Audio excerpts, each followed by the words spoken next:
Senhora Vice-Presidente da Câmara Municipal de Santarém, Senhor Diretor do Centro de Investigação Joaquim Veríssimo Serrão, caros Adriana e Vítor, filhos do mestre que aqui evocamos hoje, minhas senhoras e meus senhores.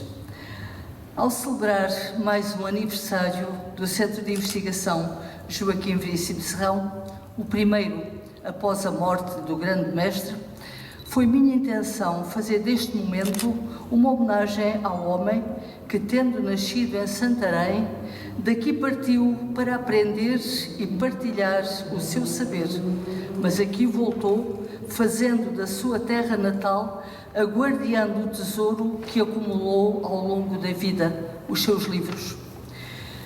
E ao pensar no que aqui deveria registar, que sempre constituirá uma parte ínfima do muito que ele foi e fez, mas ao pensar nisso, ocorreu-me que seria interessante fazê-lo reeditando as suas próprias palavras, no traçar do percurso que foi a sua vida, afinal, e como Camões, que ficou pelo mundo em pedaços repartida. Peguei então numa publicação do ano de 1995, reeditada a pedido do professor em 2000, na qual se insere o texto a que ele próprio chamou Páginas de uma Vida. Se na primeira edição, a de 95, o prefácio foi escrito por Jorge Borges de Macedo e o nosso mestre é apresentado como, e cito, homem de ação e intervenção, historiadores com uma finalidade que infatigavelmente realiza, homem de cultura que não recua diante de dificuldades e obstáculos, apresentando-se na plenitude do seu magistério científico, humano e nacional. Se Jorge Borges de Macedo assim o diz em 95, na edição de 2000, é o próprio professor Veríssimo Serrão que dá conteúdo às palavras de Borges de Macedo. E por que motivo o faz? Ele explica, cito, o saudoso professor Léon Bourdon defendia, o grande mestre do professor Veríssimo Serrão, defendia que os professores universitários, no termo legal das suas funções, deviam apresentar o registro do que lhes fora possível fazer no serviço e ao longo do tempo das respectivas carreiras. Não por um sentimento de jactância, tampouco esse juízo devia equivaler a um ajuste de contas com o passado, e menos ainda a pedir absolvição para as falhas e imperfeições que o mestre deixa sempre no seu caminho, mas sim como um testamento intelectual, a legar aos filhos e aos discípulos a lição, tanto quanto possível humana e perene, do dever honestamente cumprido. Ao completar 75 anos, o nosso professor resolveu seguir o conselho do seu mestre, Léon Bourdon, e escrever as páginas de uma vida. Afirmava então, e isto foi na sequência da jubilação da universidade, afirmava então que recebeu a jubilação universitária sem dramas, no entanto, e cito, prometendo a mim próprio que não deixaria, enquanto Deus me permitisse, de manter o ritmo da minha atividade criadora. A ideia de calçar as pantufas e de viver apenas para a contemplação do passado tornava-se penosa para alguém que fizera a existência uma dádiva ao professorado e à investigação. Devo aqui confessar, diz o mestre, que ainda não entendera o profundo alcance do juízo emitido pelo professor Léon Bourdon, de que devia ser o próprio autor a olhar para o futuro como para um espelho aberto, fornecendo as achegas para os outros poderem ajuizar. É isso que Joaquim Veríssimo Serrão faz no texto que acompanhamos e que ele começa na época em que, deixando a sua terra natal, se dirige a Coimbra para cursar primeiro Direito e logo no ano seguinte Ciências Histórico-Filosóficas. Não nos fala o Mestre do sentimento de saudade que certamente o invadiu ao deixar Santarém, muito menos da dor fina que sempre o acompanhava e marcou até ao fim da vida com a prematura perda de sua mãe.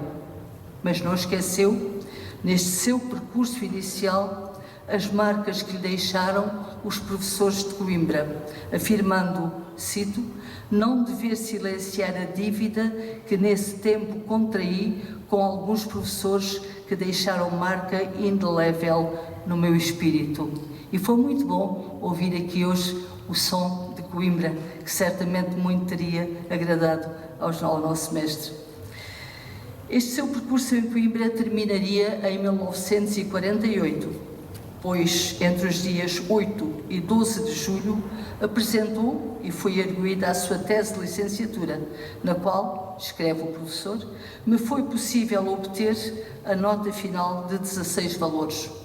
A propósito, dissera já, posso afirmar, aliás, sem qualquer forma de vaidade, que fui dos raríssimos escolares das ciências históricas e filosóficas a apresentar-me ao exame de licenciatura no 4º ano do curso. Desejo ainda esclarecer que tentar a licenciatura no fim do 4º ano era sinónimo de temeridade, para não dizer melhor, de uma aventura com muitos riscos. Mas apesar das advertências recebidas por parte de alguns professores, manteve a sua decisão, justificando que, cito, não queria sobrecarregar o meu pai com mais um ano de estadia em Coimbra e invadia o sonho de vir a ser leitor de cultura portuguesa numa universidade de França ou da Alemanha. Acrescentará, no seu testamento, que com 16 final que obtivera, se fechou, no entanto, a porta da assistência universitária, mas, com a mesma esperança, afirma, invadiu uma esperança de ela se me abrir com o leitorado no estrangeiro. Todavia, e apesar desse desejo, este foi o momento do seu primeiro regresso a Santarém, onde permaneceu de 48 a 50, diz ele, a ensinar História, Literatura e Filosofia em colégios particulares, sem esquecer o Ateneu Comercial, onde, em aulas noturnas, jovens empregados do comércio buscavam valorizar-se. E acrescenta, ocupava os meus ócios a escrever com frequência para o semanário Correio do Ribatejo, coisa que faria ao longo de toda a sua vida. É ainda deste primeiro ano de 1948 a sua primeira publicação, que há poucos ouvimos dizer que foi reeditada pelo Centro A Conquista de Santarém. Mas Joaquim Veríssimo Serrão continuava a sonhar mais alto, tentando um lugar de adido de delegação no Ministério dos Negócios Estrangeiros, para que havia aberto um concurso. A propósito, e com a sua habitual transparência, o mestre escreve, com o argumento de que não tínhamos fortuna pessoal, pressuposto que ao tempo se considerava indispensável, fiquei a dever a meu pai o conselho para não entrar no mundo da diplomacia. Mas o seu momento chegaria e, conforme nos conta, cito, 2 ou 3 meses depois, contando já 25 anos de idade, acabei por ver realizado o maior sonho da juventude. Tendo concorrido ao leitorado de cultura portuguesa na Universidade de Toulouse, para ele fui nomeado em 21 de novembro de 1950. Foi mais uma despedida de Santarém, porque, diz o mestre, durante 10 anos viveria com entusiasmo o ambiente cultural de uma das mais antigas universidades francesas. Esta época constituiu para mim uma verdadeira aprendizagem no campo do ensino. Estou em condições de afirmar que circunstâncias nunca sonhadas podem, quando se vivem os ideais da juventude, alterar os marcos profissionais de uma carreira, quando não mesmo da própria vida. Assim foi, e a investigação histórica tornou-se fundamental na vida do nosso mestre, o que lhe permite afirmar: durante um decénio, compreendi que a cultura geral, amealhada com os anos, não deve prescindir da escolha de áreas privilegiadas do saber histórico. Pude então ouvir a palavra dos grandes mestres, estabelecer laços de amizade com figuras que estudavam a história portuguesa e ter acesso a locais de grande riqueza documental. E assim pôde preparar a sua tese de doutoramento, que apresentou na mesma Universidade de Toulouse em 1953 e que versava a temática A Infanta Dona Maria de Portugal, a sua fortuna no sul de França, obtendo, obviamente, o respectivo grau de doutor pela Universidade de Toulouse. Apesar disso, diz-nos o mestre: procurei honrar o compromisso tomado com o Instituto de Alta Cultura quando da minha nomeação para leitor, compromisso de me apresentar a provas de doutoramento em Portugal no prazo de 6 anos. Cumpriu e obteve o mesmo grau de doutor na Universidade de Coimbra, com uma tese, que também já ouvimos aqui falar hoje, sobre o reinado do Prior do Crato, que apresentou em 1957.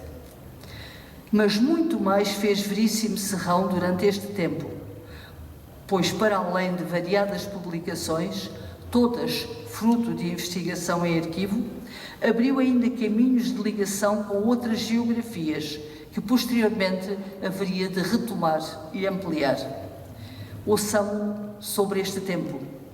Não posso esquecer que integrei a delegação portuguesa que, sob a presidência do professor Marcelo Caetano, participou no 4º Colóquio Internacional de Estudos Luso-Brasileiros, realizados em Salvador em 1959.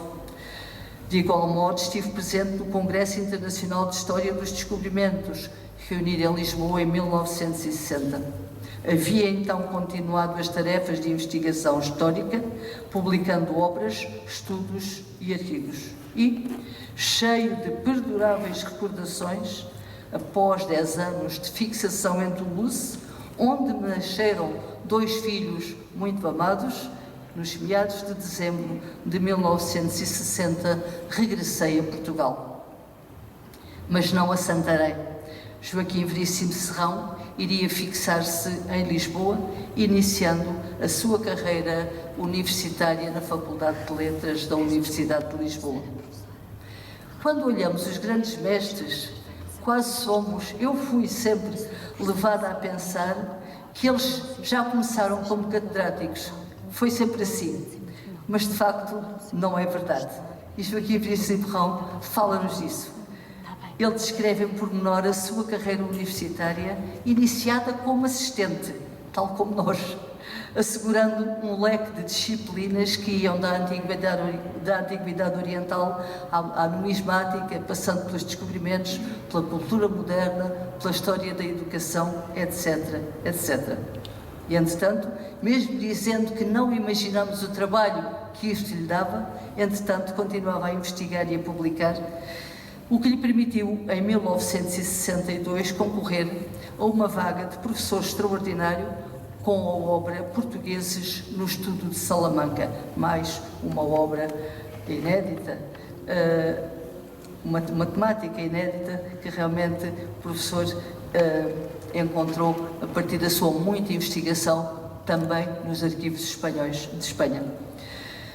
Voltemos a 62. Foi neste ano, mais precisamente em abril, que se deu um acontecimento que muitos ignoram, mas que pessoalmente considero importante que seja conhecido, e passarei a lê-lo nas próprias palavras do mestre. Creio prestar um serviço à verdade histórica, diz o professor, esclarecendo de maneira sumária o que ocorreu em 7 de abril de 1962 e que me obrigou a defender centenas de estudantes. Contra 2 ou 3 centenas de jovens que se haviam empenhado na escadaria e nos jardins da Faculdade de Letras, montou-se uma rede de segurança que me pareceu desproporcionada, mesmo tendo em conta as frases hostis que saíam de muitos peitos contra a proibição ministerial do Dia do Estudante. Foi para evitar a iminente carga policial sobre os contestatários que me pus ao lado destes, acedendo ao pedido do professor Lindley Sintra, que tentava em vão acalmar o ânimo exaltado dos alunos. Não podia ser outra a opção de um professor consciente que aguentou várias horas para conter o explosivo ambiente suscetível de um confronto físico de graves consequências. Assim se evitou um incidente que teria tido o efeito de um detonador de pólvora e que poderia haver-se traduzido, quem pode hoje negar essa evidência, numa página de sangue nos anais da Universidade de Lisboa. Esta atitude de Joaquim Veríssimo Serrão valer-lhe-ia o fim da a paragem na progressão da carreira, pois o concurso ficou anulado, só vindo a reabrir 3 anos depois, em 1965. Foi por este tempo, diz o professor, que conseguiu completar uma obra com que vinha sonhando desde a sua estadia em França, os itinerários de Dom Sebastião. Não tenho a certeza, mas penso pelo que ele diz que terá sido com esta obra que concorreu novamente ao lugar que lhe tinha sido negado anteriormente. Continuando a falar-nos da sua carreira universitária, Joaquim Veríssimo Serrão confidencia: entretanto, sentia a obrigação de aumentar o currículo para ascender a uma das cátedras de História, então em aberto. Mas não se tornou possível satisfazer essa pretensão, uma vez que as sequelas da crise académica de 1962 ainda se mantinham vivas em muitos espíritos. Esta contrariedade determinaria que o nosso mestre enveredasse por nova aventura fora de Portugal, aceitando o convite para dirigir o Centro Cultural Português em Paris, da Fundação Carlos de Gulbenkian. Para ali partiu em 1967, tendo regressado a Portugal em 30 de setembro de 1972. Sobre esse período, mais uma vez, temos que ouvir o mestre. Embora retirado das tarefas do ensino, esse período deu-me o ensejo de organizar um extenso programa de atividades em conferências, colóquios, concertos, exposições bibliográficas e de arte. Igualmente, ativei um programa editorial que se traduziu na publicação de 60 livros e catálogos. Pude ainda oferecer o meu apoio a bolseiros e até a exilados portugueses que em Paris buscavam uma especialização nas suas áreas científicas. Nós conhecemos ainda alguns que, tendo sido ajudados pelo mestre em Paris, morderam depois em Portugal a mão de quem os tinha aceito e ajudado lá. Continuo a citar o mestre. Não obstante essa árdua tarefa, nem por isso abandonei a investigação histórica, aproveitando bibliotecas e arquivos franceses.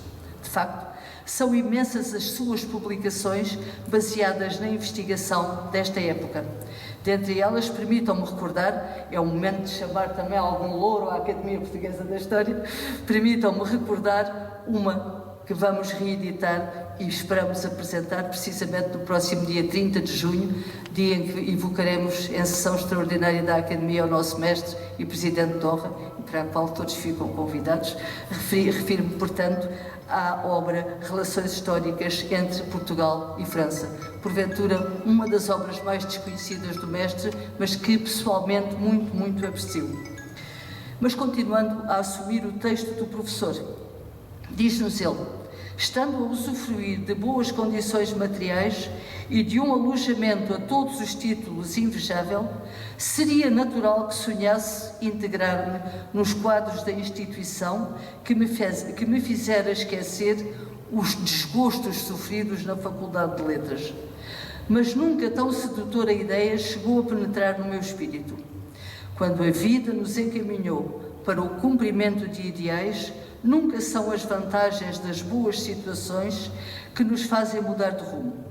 Insisto que a investigação, como suporte de atividade docente, foi sempre uma das paixões da minha vida. Haverá deste modo de entender-se a preocupação, que sempre foi a minha, de obter nas fontes documentais francesas novos dados de interesse para a história de Portugal, clarificando biografias, esclarecendo comportamentos, demarcando as situações históricas. Nada existe, pois, de estranho na descoberta de centenas de fontes inéditas que não apenas utilizei nos meus trabalhos, como pus mais tarde ao dispor dos meus estudantes de mestrado e de doutoramento, que são reais, cujos nomes o professor indica no próprio texto, mas que eu agora me dispenso aqui de citar. Com toda a sua experiência e carregado dos tesouros que apontou, Joaquim Veríssimo Serrão voltou a Portugal, como referimos, em 1972, mas ainda não a Santarém. Ficaria mais uma vez em Lisboa e, cito, esquecida para sempre a mágoa do atraso de 6 anos na obtenção da cátedra, voltei a consagrar-me de alma e coração aos 2 ideais em que assentara a minha vida profissional. Desempenhando já, com todo o entusiasmo, o seu munus como professor catedrático e diretor do Instituto Histórico Infante Dom Henriques, escreve o professor: mal supunha eu que estava prestes a desviar-me, em 1973, da quietude da vida docente, com a responsabilidade de conduzir o barco da Universidade de Lisboa, numa época em que se anunciava uma tremenda convulsão. Assim aconteceria e o professor assumiria como reitor, numa missão que iria durar até abril de 1974 e a que o professor chama um reitorado tormentoso. Pelo meio, ficou um convite para assumir a responsabilidade de Ministro da Educação, o que não chegaria a acontecer, evitando-se assim a concretização das palavras que registra ter dito ao aceitar o convite: eu sabia de antemão que me iria queimar. Joaquim Veríssimo Serrão pediu a exoneração do cargo de reitor da Universidade de Lisboa em 29 de abril e o professor fazia sempre questão de dizer que pediu a exoneração e não foi afastado, e por isso eu quis referi-lo aqui também. No entanto, a faculdade encarregou-se de o afastar pouco depois. Ouçamos então sobre isso as suas palavras. O que conta referir nestas singelas páginas de uma vida é que comecei então a gizar o plano de uma história de Portugal, um monumento da sua vida. No mês de fevereiro de 1975, tive a alegria de ser eleito presidente da Academia Portuguesa da História, outra missão que o entusiasmou. Abriu-se, por isso, uma nova janela ao nosso mestre, que iniciou a sua história de Portugal, cujo primeiro volume saiu em 1977, volume seguido, ao longo do tempo, de outros 17 e muitas reedições, e de que Jorge Borges de Macedo escreveria, ordenados numa visão simultaneamente global e analítica, apontam tanto as sequências como os sintomas, não só de desfalecimento, como de resistência à perda da unidade interna, numa visão que se dirige ao presente. A sua perspectiva do mundo português ali se apresenta em modalidades de luta por uma expressão nacional significativa. Entretanto, como presidente da Academia Portuguesa da História, o mestre não se poupava a esforços, desdobrando-se por inúmeros contactos em Portugal e no estrangeiro. Assim estreitou relações, sobretudo na Europa e na América, nomeadamente nos países da Ibero-América, sendo fundador ou cofundador da primeira Associação das Academias da História da Ibero-América, que ainda hoje existe e reúne. Estreitou laços com a Itália, com a Hungria, com a Grécia, com a França, mas sobretudo com a Espanha. A ele se devem as excelentes relações que ainda hoje mantemos com os nossos colegas espanhóis, dando sentido ao indispensável entendimento de uma história, em muitos casos, comum ou interdependente. Tudo isto afirma Jorge Borges de Macedo ao escrever ainda sobre Joaquim Veríssimo Serrão, dizendo que na sua ampla bibliografia se vê como se tem debruçado sobre as relações lusas com as restantes regiões da Península Ibérica, da França, da Itália, do Brasil, da América, tendo compreendido os dois processos essenciais da história nacional e universal da sociedade em unidade, convergência e diferença. E a par de tudo isto, com a sua imensa riqueza intelectual, o professor investiria ainda na criação da Universidade de Livres e tanta outra atividade, nomeadamente na comissão que se encarregou das comemorações dos descobrimentos portugueses. Deixemos passar 5 anos, a hora vai avançada, para recordar que o mestre voltaria à Universidade de Lisboa em 1979. Escreveu então: desanimado, o ambiente escolar tinha mudado as atitudes e comportamentos pelos compromissos de ordem ideológica que impediam o bom relacionamento de outrora, quando a estima e a tolerância pautavam o convívio de uns com os outros. Por isso, a sua decisão chegou. Sabendo eu que estava em curso a instalação do ensino politécnico, manifestei o desejo de colaborar no que iria ser criado em Santarém. Foi o primeiro regresso à sua terra natal.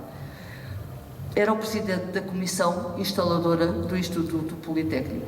E o mestre confessa: não escondo que o meu ideal seria, logo possível, criar um ensino universitário junto do Politécnico, para dotar a minha terra de um estabelecimento de ensino superior. Via a urgência de um instituto universitário em Santarém que fosse o embrião de uma universidade do Ribatejo. E acrescenta: entre março de 1980 e julho de 84, vivi intensamente para a concretização de tal sonho. Todavia, se a população compreendeu o objetivo de fazer de Santarém uma cidade universitária, assim não foi com as hostes políticas, então unidas num bloco central, em tudo ignorante dos anseios regionalistas. Em julho de 1984, o sonho do professor tinha assegurado. A Universidade de Lisboa esperava-o de novo. Sobre o seu regresso e a atividade então desenvolvida, ou a partir de então desenvolvida, escreve: após 1 ou 2 anos de aulas teóricas, desejei transmitir essa responsabilidade aos assistentes que haviam colaborado nas aulas práticas. Era a forma de lhes incutir um sentimento de confiança em relação ao futuro, na aplicação do conceito de escola, que procurei espalhar ao meu redor. Outro legado respeita aos apoios pessoal e científico que oferecia muitos docentes para a sua promoção universitária, uma vez que no Departamento de História se impunha preencher o respectivo quadro de professores. Todos os que ascenderam nessas circunstâncias sabem que o fiz com a maior isenção. O professor, mais uma vez, aponta nomes. Muitos dos que vieram a ser pouco agradecidos, mas os nomes estão lá porque nós sabemos que foi o professor que os ajudou. Com aquela expressão que ele gostava de usar, devolver o elevador. Ele estava lá em cima, mas mandava o elevador para que outros pudessem subir. Sabemos, alguns de nós, que assim foi. Mas continua o professor: mas o que me deixou, sem dúvida, maior saudade desta época de ensino foi a criação, a partir de 1987, de muitos mestrados. Variedíssimos os mestrados em História, os primeiros, todos eles criados pelo professor. E assim, com a enorme atividade de que eu, com muitos outros colegas, somos testemunhas, se passaram mais 10 anos ao serviço da Universidade de Lisboa. A jubilação do mestre ocorreu, como já foi referido, em 95, mas não o afastamento da sua atividade, intensíssima, sobretudo a partir da Academia Portuguesa da História, a cujos destinos presidiu até 2004, sendo hoje seu presidente de honra. Ao longo deste período, o mestre foi progressivamente regressando a Santarém, onde podemos dizer que se voltou a fixar definitivamente a partir deste ano de 2004. Eu sei que o professor viria muitas vezes a Santarém. Quando falo de regresso, é regresso para fixação. Para trás ficava toda uma vida, como já disse no princípio, pelo mundo em pedaços repartida, mas sempre ao serviço da investigação e da docência. Sobre o currículo conseguido, qual tesouro que no seu regresso devolve a Santarém, Joaquim Veríssimo Serrão escreveu: muitas contribuições julgo ter deixado no meu currículo, embora não me caiba ajuizar do seu valor, no todo ou em parte, uma vez que tal exame crítico o deixo à consideração dos que foram meus discípulos. Aqui já tinha percebido as palavras de Leon Bolton. E nós aqui estamos hoje para o reconhecer. Joaquim Veríssimo Serrão viveu ao serviço da sua terra os últimos anos da sua vida. Daqui partiu e aqui voltou. Diria mais, aqui ficou no precioso tesouro que amelhorou ao longo da sua vida, o seu saber, a sua obra e a sua biblioteca, por doação de 9 de novembro de 2009. Criado oficialmente a 1 de março de 2011, este centro que guarda a memória e o ser do professor, este Centro de Investigação Joaquim Veríssimo Serrão, abriu, como sabem, ao público a 26 de maio de 2012. Tem por isso todo o sentido que perpetuemos o grande mestre neste Centro de Investigação que hoje comemora 9 anos. Está de parabéns a Câmara Municipal de Lisboa, a Câmara Municipal de Santarém, que o acolheu, que o apoia, que o ajuda. O professor Martinho Vicente Rodrigues, seu diretor, que lhe deu vida desde o primeiro momento e que continua a dar com toda a sua equipa.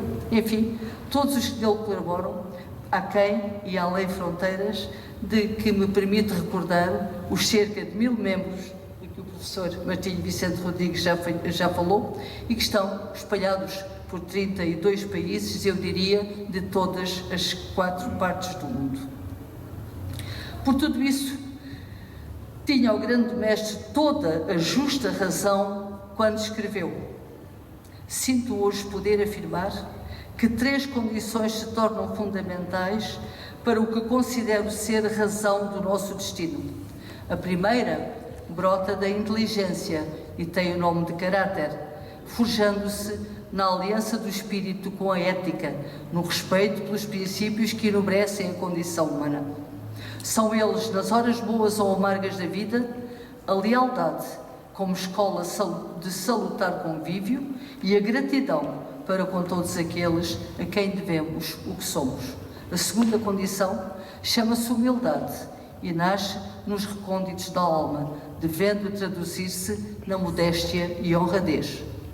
Mas não importa menos o valor do trabalho, como um dom posto à disposição dos homens, porque nada cai do céu sem a nossa pureza de intenções e o labor constante. Assim procurei viver, testemunha o mestre. Assim ele foi. Assim foi, pois, o mestre, que meio século depois de ter partido desta sua terra, a ela voltou e a ela se entregou. Assumindo mais uma vez a sua palavra, digo, ao terminar, como ele disse, a 8 de julho do ano 2000. Dou graças a Deus pela proteção que me tem dispensado. Bendigo os meus pais, a quem agradeço a ternura com que me educaram. E assim continuo vivendo e trabalhando, numa hora que ainda é de esperança, mas na qual se respira já o aroma de eternidade. Eternidade feliz em que acreditamos que o nosso Mestre se encontra. Muito obrigada.